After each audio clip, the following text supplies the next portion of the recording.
Hello friends, this is your friend Vidushi Medico. I'm back on the channel Step Up with Vidushi Medico. This time the video is on the topic biological classification. तो जैसा कि friends आप जानते हैं कि last video में मैंने living world का एक्सप्लेनेशन दिया था. अब हम चैप्टर 2 पे आ गए हैं finally, that is biological classification. अगर किसी ने लिविंग वर्ल्ड नहीं देखा है तो प्लीज़ आप डिस्क्रिप्शन बॉक्स में देख सकते हैं, मैंने लिंक शेयर किया हुआ है. और प्लीज़ सब्सक्राइब करें चैनल, शेयर करें अपने फ्रेंड्स के साथ जो भी नीट 2021 देना चाहता है. तो प्लीज़ फ्रेंड्स देखें और समझें इस टॉपिक को. तो चलिए शुरू करते हैं. बायोलॉजिकल क्लासिफिकेशन, जैसा कि आपको पता है मैंने लास्ट वीडियो में भी बताया था कि classification, why do we do classification, so that at the same point we can study all the different organisms together. तो उसी के बारे में है बायोलॉजिकल क्लासिफिकेशन.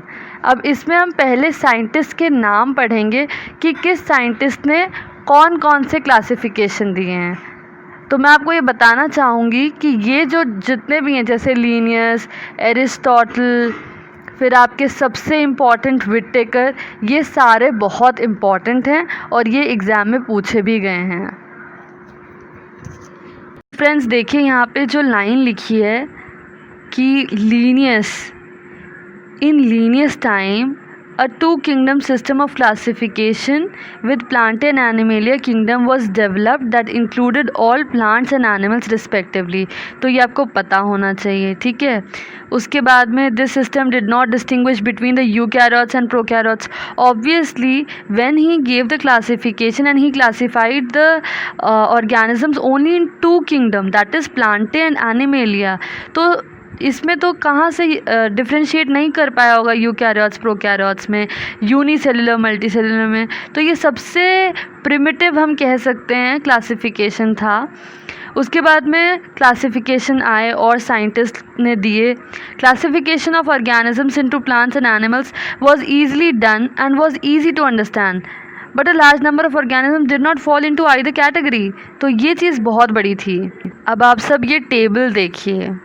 इस टेबल में दिया हुआ है 5 किंगडम के बारे में. पहले तो हमें ये पता होना चाहिए कि 5 किंगडम क्लासिफिकेशन दिया किसने था. तो वो R.H. विटेकर ने दिया था 5 किंगडम क्लासिफिकेशन. ईयर उतना इम्पॉर्टेंट नहीं है लेकिन आप याद कर सकते हैं. This kingdom defined by him were named Monera, protista, fungi, Plantae and animalia. तो पहले तो हमें ये पता होना चाहिए कि इस 5 किंगडम क्लासिफिकेशन में कौन कौन आता है. अब क्राइटेरिया क्या था इसका क्लासिफिकेशन का. Cell structure, body organisation, mode of nutrition, reproduction and phylogenetic relationships. Now this point, that is what was the main criteria for Whittaker's classification, is extremely important. You must remember it. देखिए इसके बाद में जो ये line लिखी है, the 3 domain system has also been proposed that divides the kingdom monera into 2 domains having the remaining eukaryotic kingdoms in the 3rd domain. अच्छा, तो ये 3 डोमेन सिस्टम क्या होता है. इसमें क्या था कि इसने किंगडम मोनेरा को 2 डोमेन्स में बांट दिया और जो बचा दैट इज़ यूकैरियोटिक ऑर्गेनिज्म ये 3rd डोमेन में थे, इसीलिए इसको 3 डोमेन सिस्टम बोला. उसके बाद वाले पैराग्राफ में बस यही लिखा है कि जैसे जैसे क्लासिफिकेशन आते गए ऑर्गेनिजम्स को अपने रिस्पेक्टिव किंगडम्स में शिफ्ट कर दिया गया. उसमें ऐसा कुछ ज़्यादा इम्पॉर्टेंट है नहीं लेकिन आपको पता होना चाहिए. अब हम फर्स्ट किंगडम जो कि विटेकर साहब ने दिया था, that is kingdom monera, we are going to begin with that. Bacteria are the sole members of the kingdom monera. They are the most abundant microorganisms. Bacteria occur almost everywhere. Hundreds of bacteria are present in a handful of soil. They also live in extreme habitats such as hot springs, deserts, snow and deep oceans where very few other life forms can survive. क्योंकि यहाँ लिखा है कि ये हर जगह मिलते हैं तो यहाँ बस इन्होंने बताया कहाँ कहाँ. हॉट स्प्रिंग्स में भी मिलते हैं, डेजर्ट्स में भी मिलते हैं, कोल्ड एरियाज़ में भी मिलते हैं, एक्सट्रीम हैबिटेट्स में मिलते हैं. Many of them live in or organisms as parasites also. Next is that bacteria are grouped under 4 categories based on their shape. The spherical, जैसा कि आप डायग्राम में देख सकते हैं, नीचे देखिए कोकाए, that's spherical.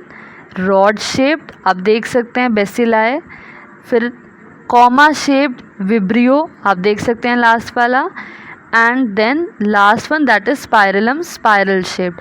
तो बस यहाँ पे बैक्टीरिया को कैसे क्लासीफाई किया गया according to the shape, this has been described. अब देखिए नेक्स्ट में क्या लिखा है कि कैसे कैसे हमने बैक्टीरिया को और फर्दर क्लासीफाई किया है.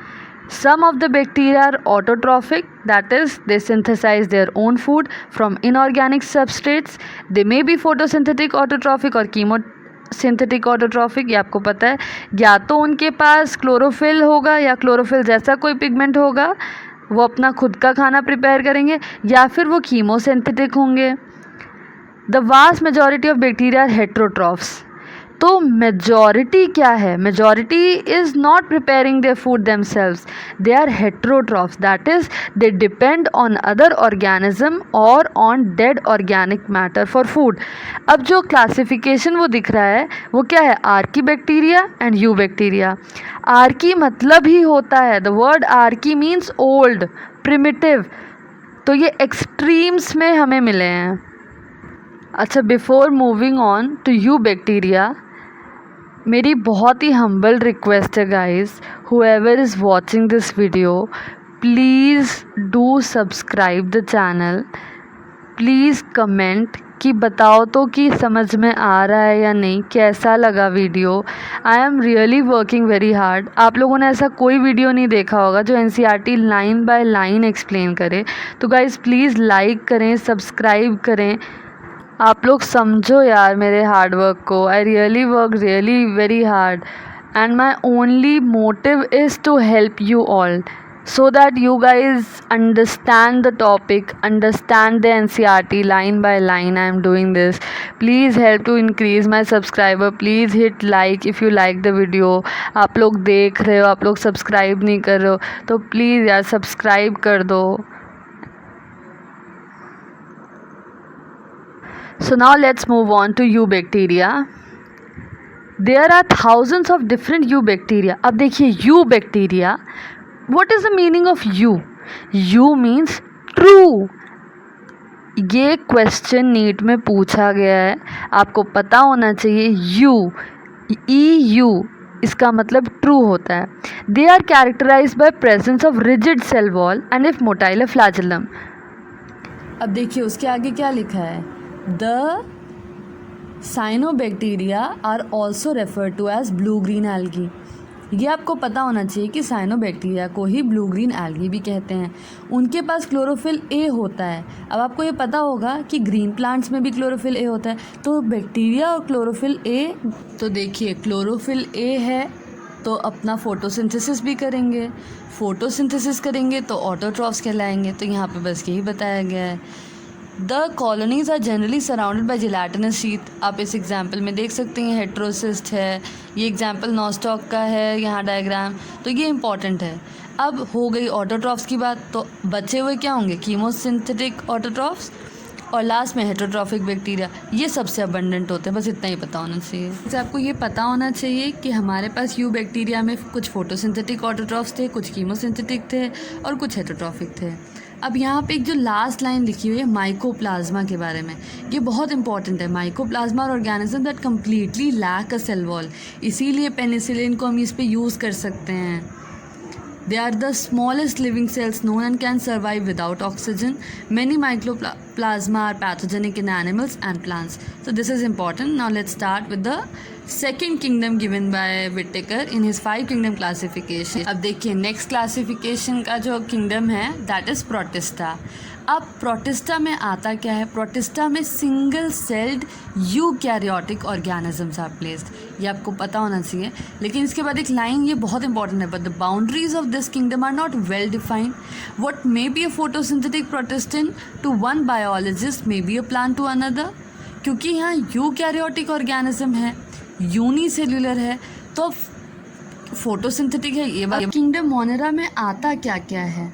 तो आता जो है वो आपको पता होना चाहिए, chrysophytes, dinoflagellates, euglenoids, slime moulds and protozoans. हम इनके बारे में इन डेप्थ पढ़ेंगे बिकॉज सब इसमें जितने भी मेंबर्स हैं वो सारे इंपॉर्टेंट हैं। Members of Protista are primarily aquatic. This kingdom forms a link with the others dealing with plants, animals and fungi. ठीक है, now let's begin with chrysophytes. Now this group includes diatoms and golden algae. ये आपको पता होना चाहिए कि यहाँ पे डायटम्स, गोल्डन एल्गी जिनको हम डेस्मिड्स कहते हैं, ये मिलते हैं। ये हमें फ्रेश वाटर में भी मिलते हैं, ये हमें मरीन इन्वायरमेंट में भी मिलते हैं। ये माइक्रोस्कोपिक होते हैं, ये फ्लोट करते हैं पैसिवली, मतलब without using ATP। Most of them are photosynthetic. In diatoms, the cell walls form two thin overlapping shells. ये बहुत इंपॉर्टेंट है। अब जो ये थिन ओवरलैपिंग शेल्स हैं ये एक दूसरे में फिट हो जाते हैं, बिल्कुल सोप बॉक्स की तरह। जो इनकी वॉल्स होती हैं वो सिलिका से बनी होती हैं, तो इनको डिस्ट्रक्शन फेस करने के लिए बहुत हार्ड होती हैं, तो इसीलिए इनकी वॉल्स इंडिस्ट्रक्टिबल इनको बना देती हैं। ठीक है, अब ये जो बहुत पुराने जो हमें मिले उनको हम डायटोमेशियस अर्थ कहते हैं, क्योंकि ग्रिटी नेचर है तो ये पॉलिशिंग, फिल्ट्रेशन इन सब में यूज़ होते हैं। ये प्रोड्यूसर्स होते हैं ओशन में, चीफ प्रोड्यूसर्स। तो चलिए अब नेक्स्ट में आते हैं जो कि है डाइनोफ्लैजिलेट्स। डाई मतलब दो, ठीक है, डाई मतलब दो, मतलब इनके पास दो फ्लैजिला होते हैं, आपको ये पता होना चाहिए।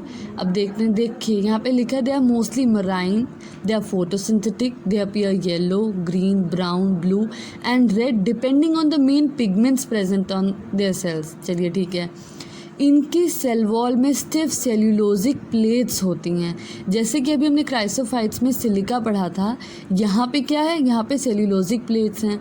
Most of them have two flagella, जैसा कि नाम। और फ्लैजिला कैसे, one lies longitudinally and the other transversely in a furrow between the wall plates. Very often red dinoflagellates, example goniologs, undergo such rapid multiplication। अच्छा, जो गोनियोलॉग्स है उसकी वजह से रेड टाइड्स होते हैं, ये आपको पता होना चाहिए। चलिए नेक्स्ट में चलते हैं, यूग्लिनॉइड्स। अब majority of them are fresh water organism. Dinoflagellates they were mostly marine, euglenoids are mostly fresh water organism. ये हमें स्टैगनेंट वाटर में भी मिलते हैं और स्टैगनेंट वाटर में ही मिलते हैं। और इसमें क्या है, इसमें फोटोसिंथेटिक होते हैं, इनके पास दो फ्लैजिला होते हैं, एक शॉर्ट होता है एक लॉन्ग होता है, डाइनोफ्लैजिलेट्स की तरह नहीं जो लॉन्गिट्यूडनल हो या ट्रांसफर्स हो। तो let's move on to the next one. Next है slime moulds. Slime moulds are saprophytic protist, ठीक है। The body moves along decaying twigs. अब देखिए नाम क्या है, ये सैप्रोफिटिक है ना, तो ऑब्वियसली ये डीके मैटर पे वर्क करेंगे।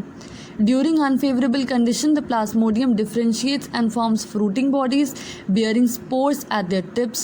The spores possess true walls. This is important. आपको पता होना चाहिए कि spores में true walls होती हैं, बस। Now let's move on to protozoans. All protozoans are heterotrophs and live as predators or parasites. They are believed to be primitive relatives of animals. There are 4 major groups of protozoans. अब protozoans में भी different groups हैं, जैसे कि amoeboid protozoans। नाम ही बोल रहा है कि these organisms live in fresh water, sea water, moist soil. They move and capture their prey by putting out pseudopodia, क्योंकि अमीबॉइड है तो ऑब्वियसली pseudopodia होगा इनके पास। नेक्स्ट है फ्लैजिलेटेड प्रोटोजोन्स, इनके पास फ्लैजिला होगा, इसका एग्जाम्पल ट्राइपैनोसोमा होता है। फिर सीलिएटेड प्रोटोजोन्स, नाम से ही पता चल रहा है कि इनके पास सीलिया होगा, एग्जाम्पल पैरामीशियम। फिर स्पोरोजोन्स, ना ये बहुत अलग है। स्पोरोजोन मतलब इनका जो इन्फेक्शियस स्पोर लाइक स्टेज होता है, इसीलिए इनका नाम स्पोरोजोन होता है। इसका एग्जाम्पल आपको पता होना चाहिए। अब देखिए फ्रेंड्स, जो फंजाई टॉपिक है, किंगडम फंजाई, जो कि 3rd किंगडम है जो विटेकर ने दिया था, विटेकर सर ने दिया था, तो वो फंजाई क्योंकि बहुत बड़ा टॉपिक है तो हम फंजाई और वायरस नेक्स्ट वीडियो में डिस्कस करेंगे। टिल देन आप मोनेरा प्रोटिस्टा देखते रहिए। मैं अपने दूसरे वीडियोस के भी लिंक आपके साथ शेयर कर दूंगी डिस्क्रिप्शन बॉक्स में। तो thank you so much for watching the video till and. Please subscribe and hit like button. Thank you so much.